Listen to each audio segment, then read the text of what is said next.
Mapagpalang gabi po sa ating lahat, mga kapatid, at muli po tayo magbabasa po ng ating pong daily devotion.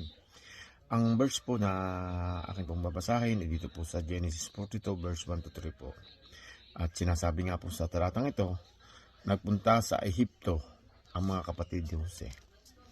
Nang mabalitaan ni Jacob na maraming pagkain sa Ehipto, sinabi niya sa kanyang mga anak na lalaki, ano pa ang hinihintay ninyo? Pumunta kayo sa Ehipto at bumili agad ng pagkain upang hindi tayo mamatay sa gutom. Balita ko'y maraming pagkain doon. At pumunta nga sa Ehipto ang 10 kapatid ni Jose upang bumili ng pagkain. Amen.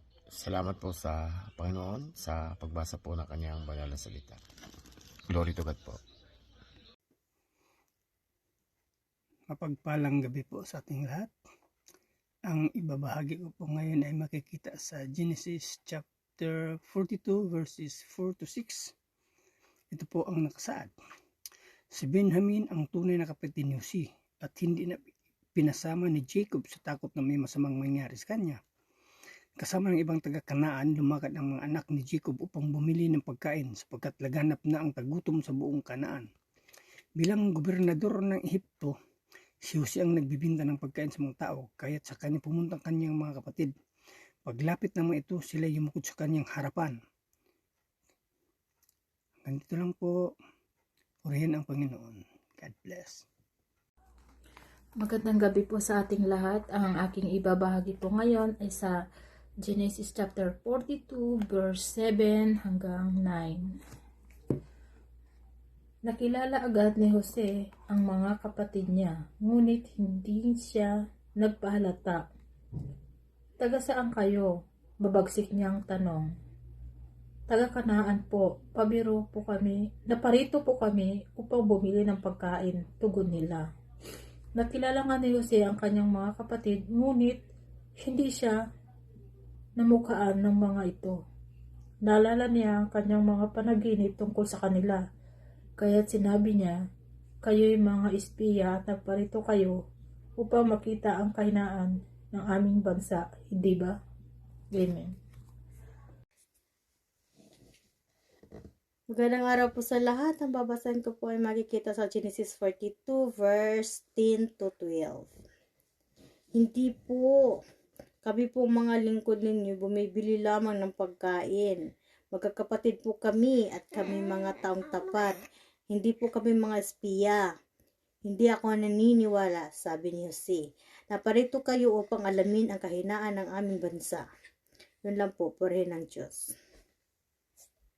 Magandang gabi po sa lahat. Ang mabasahin ko po ngayon ay makikita sa Genesis chapter 42 verse 13 to 14.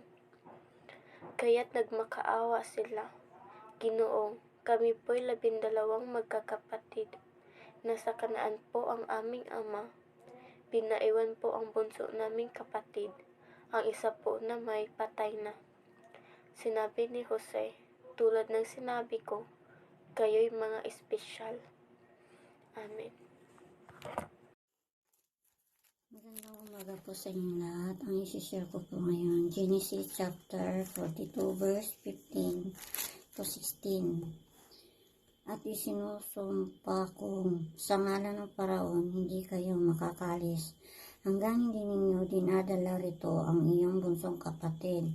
Umuwi ang isa sa inyo at kunin siya. Ang iba'y kukulong dito hanggang hindi ninyo napatutunayan ang inyong sinasabi.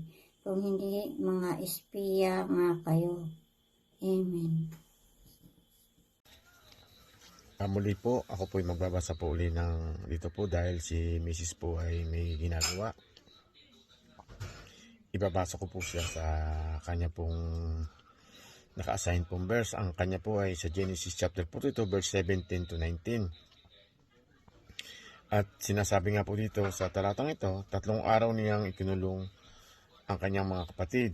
Pagsapit ng 3 araw, sinabi ni Jose sa kanila, ako'y may takot sa Diyos, bibigyan ko kayo ng pagkakataong mabuhay kung gagawin ninyo ito.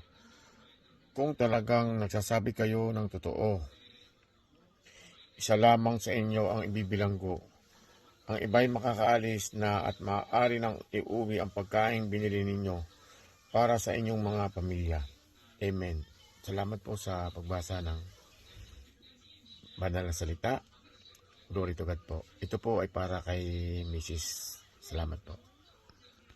Magandang gabi po ulit sa bawat isa. Ito po ang aking may-share sa Genesis 42, verse 20 to 22 po. Ngunit pag balik ninyo ay kailangang isama ninyo ang bunso ninyong kapatid. Dito ko malalaman na kayo'y nagsasabi ng totoo at hindi kayo mamamatay. Sumang-ayon ang lahat. Pagkatapos ang sabi nila sa isa't isa, nagbabayad na tayo ngayon sa ginawa natin sa ating kapatid.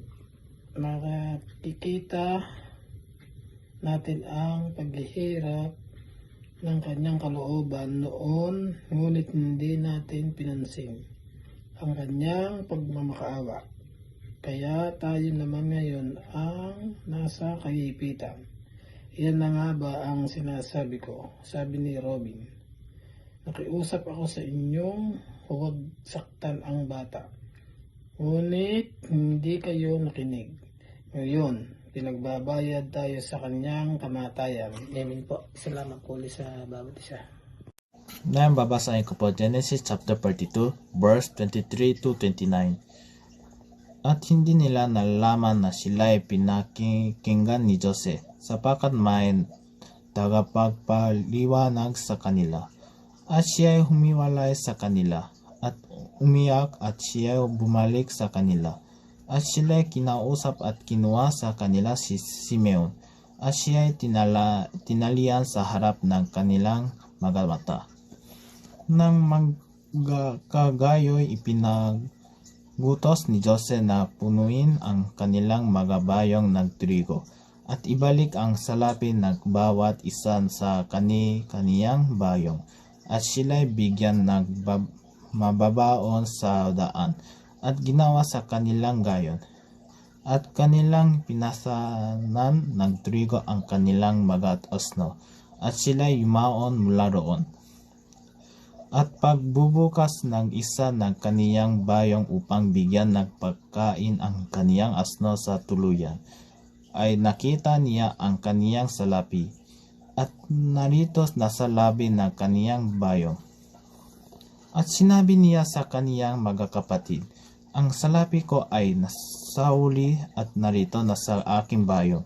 At kumutob ang kanilang puso at tinginan na nanganginig na nagsasabihan ano itong ginawa ng Diyos sa atin. At sila'y dumating kay Jacob na kanilang ama sa lupa ng Kanaan. At isinasay nila sa kaniya ang lahat na nangyari sa kanila na sinasabi. Amen. Good morning po. Share ko po ngayon ay Genesis chapter 42 verse 30 to 32. Ang lalaki Panginoon sa lupaing iyon ay kinausap kami na magilas at inari kaming mga tiktik sa lupain. Ang aming sinabi sa kanya, kami ay mga taong tapat, hindi kami mga tiktik. Kami ay 12 magkakapatid na mga anak ng aming ama. Ang isa'y wala na at ang bunso ay nasa aming ama ngayon sa lupain ng Kanaan. Amen.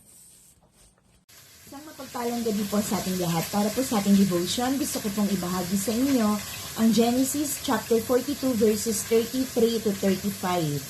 Sabi po rito, Then the man, the Lord of the land, said to us, By this I shall know that you are honest men.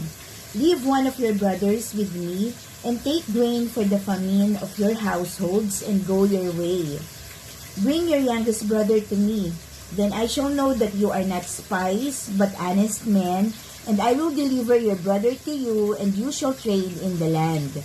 As they emptied their sacks, behold, every man's bundle of money was in his sack. And when they and their father saw their bundles of money, they were afraid. Amen. To God be all the glory. God bless po sa lahat. Mapagpalang gabi po sa inyong lahat. Ang ibabahagi ko pong verse sa gabi ito ay sa Genesis chapter 42 verses 36 to 38 na sinasabi, sinabi ni Jacob sa kanila, gusto ba ninyong mawalan ako ng mga anak? Wala na si Jose, wala na si Simeon, at ngayon gusto naman ninyong kunin si Benjamin. Hirap na ako. 37, sinabi ni Reuben, Ama, ako po ang bahala sa kanya. Patayin po ninyo ang dalawa kong anak na lalaki kung hindi ko po siya may babalik sa inyo. 38, pero sumagot si Jacob, hindi ako papayag na isama ninyo ang anak ko. Namatay na ang kapatid niya at siya na lang ang naiwan. Baka may masama pang mangyari sa kanya sa daan. At sa katandaan kong ito, ikamamatay ko ang sobrang kalungkutan. Amen. So, purihin po natin ang ating Panginoon. Magandang gabi po, and God bless everyone.